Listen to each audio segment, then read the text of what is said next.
Hey there, aspiring guitarists. Today I want to do a little guitar talk about getting to know your guitar tech, the person you trust to do maintenance on your guitar. And what brought me to this is um, I've been using a guitar tech for a while that I had mediocre results with, and it was at a music store. Um, but my biggest gripe and concern, besides doing some work I wasn't pleased with, was not being able to talk to them. Now you could go up front and you could say, "Well, I never get to talk to him." Well, all you got to do is ask, but he's never around, or he's too busy, or this or that. Yeah, there's enough of that. Let's just say that I needed a new guitar tech. I wasn't pleased with some recent work I did. I actually felt like I wasted my money. Um, so I had been moving some of my business to the local Birmingham, actually Hoover, a suburb of Birmingham, Guitar Center, and the guy's great. Um, you ask, he's not standing out there; he's busy working on guitars. But you ask for him, they go get him. He comes out. Hey, David, what do you need, man? And you can go over with him what you want. And sometimes I'll call and say, "Hey, is Ronnie in?" "Yeah, man." And so I'll come in, and he has always done everything I wanted, right down to a certain way I may want a compensated saddle handled, or anything, something I don't have time or don't want to do. I've done videos about doing some of my own maintenance. I do a lot of it, but there's some things that are beyond me, or I don't have the time. I always have time to change strings. Now, if I have get a new guitar or set up or change something out or go with a bone nut where it had a plastic nut or a micarta or whatever, I may get them to change the strings while they're at it. It's there. So Ronnie has been great, but I live all the way on the other end. Guitar Center Birmingham Hoovers in Jefferson County. I live in St. Clair County, which is a hump. And I don't go out that way for much of anything. I still go though. I love Guitar Center. I love Brandon Thomas, the manager there, Jacob, the sales manager, Kilgore, Chase, Harley, all of them. They are great people. They make me feel good when I walk in, and I will continue to go there. But I needed a guitar tech that was closer, that I trusted. So one of my sons lives on the south side of Birmingham, and when I go see him, I always stop into Highland's Music on Clairmont Avenue in Birmingham. It's been around since the 80s. Now, it's been a couple different places. He grew it, and it's owned by Don Murdoch, and he is a great guy, and he is so knowledgeable. I mean, you can't go in there and not enjoy talking to him and some of the other people in there. But I'd never let him repair my guitar because I was using this other guy once I got back into guitars, after my hand condition. And that just wasn't going anywhere. And I kept trying over and over again and expressing my concerns in a very polite manner, and it didn't go anywhere. So I bought guitars from Don. I've traded guitars from Don. Don has unbelievable guitars, vintage guitars. They're masters with amplifiers. Got probably some of a wonderful collection of vintage amps, and they work on amps and things of that nature. So I had a guitar that I had wanted a bone nut installed. Several things were wrong with it, and it was my wife's. And enough said. She wanted it right. Um, we had changed and put some locking tuners on. Everything went downhill from there.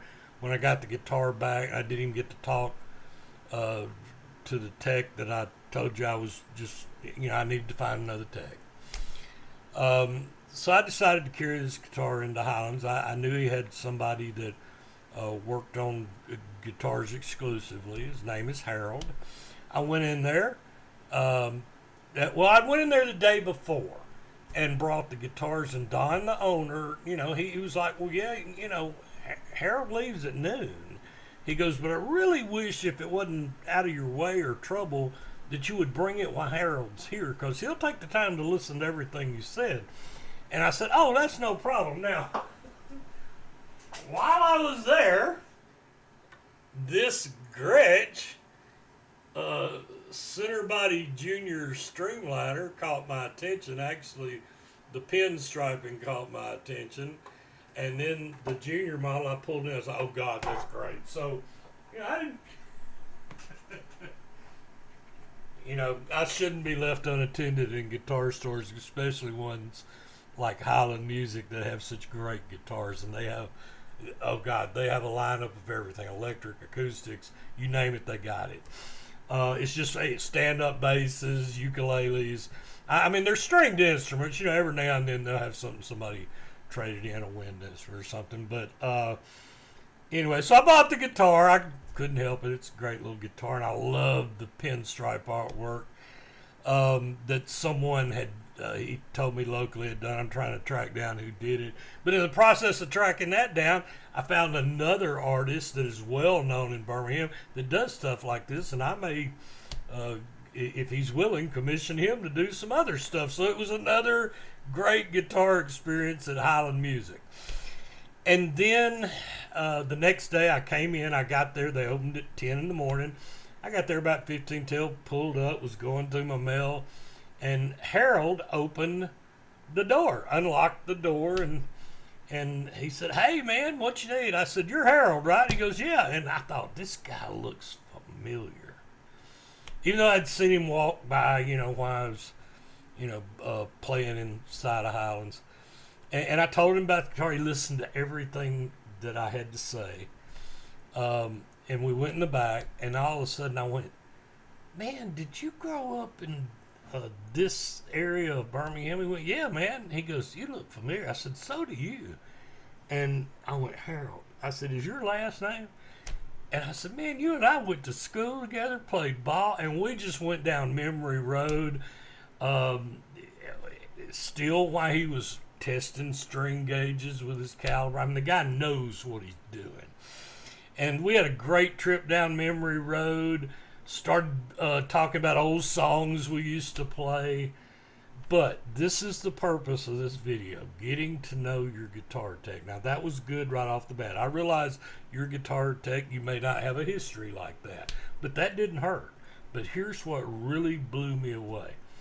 While I was standing there, his phone rang. He has his own phone in his workshop on the side of, it's inside Highlands, but it's, on the side away from the sales area.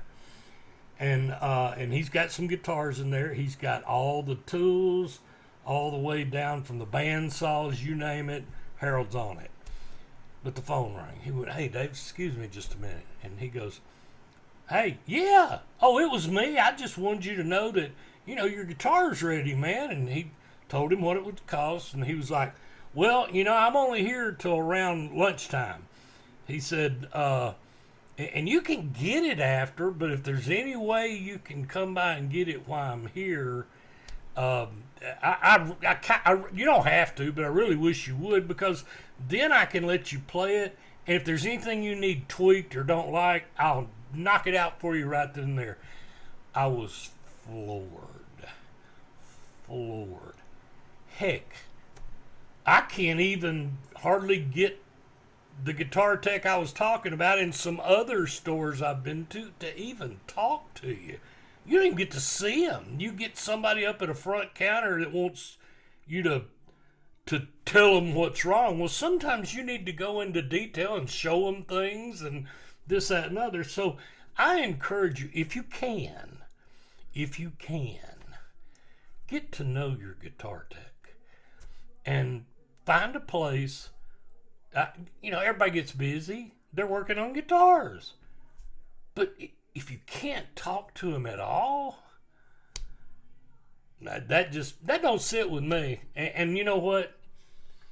Part of the reason I'm doing this is I have recently watched some guitar store YouTube videos that really saddened me, because they started telling me all about all these things I needed to understand, and how hard this was, and we have to turn the lights on and pay employees. No kidding. Man, I've run service businesses with retail combined for over 30 years. Often not getting any paycheck of my own, but always meeting payroll, always taking care of the clients. I know what it is to run a brick and mortar, to pay the lights, to take care of all the licenses and tax and certificate of occupancies and all those things. And I guess this is going to sound really mean, but I don't want to hear it. I don't want to hear it. I preach on this channel supporting local mom and pops, supporting Guitar Center, but there comes a point where I don't want to hear it anymore. You don't even greet me when I walk in the door sometimes, and you know what? I'm retired.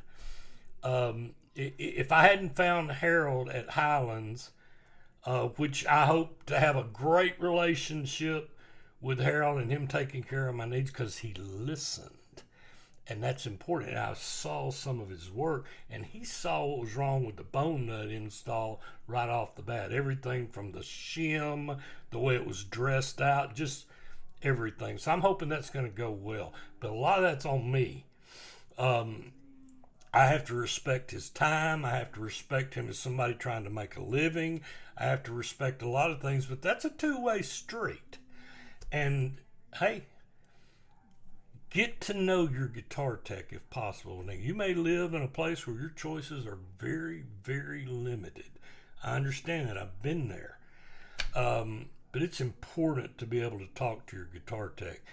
The comments might get filled up. Do you know how hard it is to get guitar techs to even take a job, blah, blah, blah, blah? Yeah, I do. I really do. It's still important to get to know your guitar tech. If we don't support local stores and even big chains like Guitar Center are making an effort now to want your business, we're going to lose them. I don't want to lose them. But they don't want to lose us either. This is a two-way street. Find a shop or many shops that are glad you're there, even when they're busy. I'll get to you in a minute, but they mean it. Find a guitar tech that will listen to you, that you can talk to. And man, if you find one that's actually going to let you take the guitar from them and say, are you happy with it? Oh, God. Man, tip him. Buy him a box of donuts or a box of tofu, whatever his choice is. But let people know you appreciate what they're doing for you. And you know what? You deserve, when you're a customer and paying your money, to be treated well. Don't preach to me. I don't want to hear how hard your business is. I want you to try to make your business better by making a sale. And I've heard it all. I know the woes of people coming in, turn around, buying online. So what? Is it Mother Teresa that says people are going to be hard, cruel, and mean to you? Love them anyway. So do your job anyway. I'm not telling you to put up with toxic people. I'm telling you, you need to have a relationship, if possible, with your guitar tech. And one that will listen to you, not just bringing it in, having a clerk fill out your order. There's some things, man, you type a darn diatribe trying to explain to them what's wrong, where you can take the guitar and go, okay, listen to the B string open, but if I do this, which I realize that might be an intonation problem, I've already done the truss rod this, I've already done that, blah, blah, blah, blah, blah, blah. What do you suggest? Blah, blah, blah, blah, blah, blah. You're having a conversation about something that's beloved to you, your guitar. So have a good guitar journey. Treat your guitar techs right. And hey, happy picking.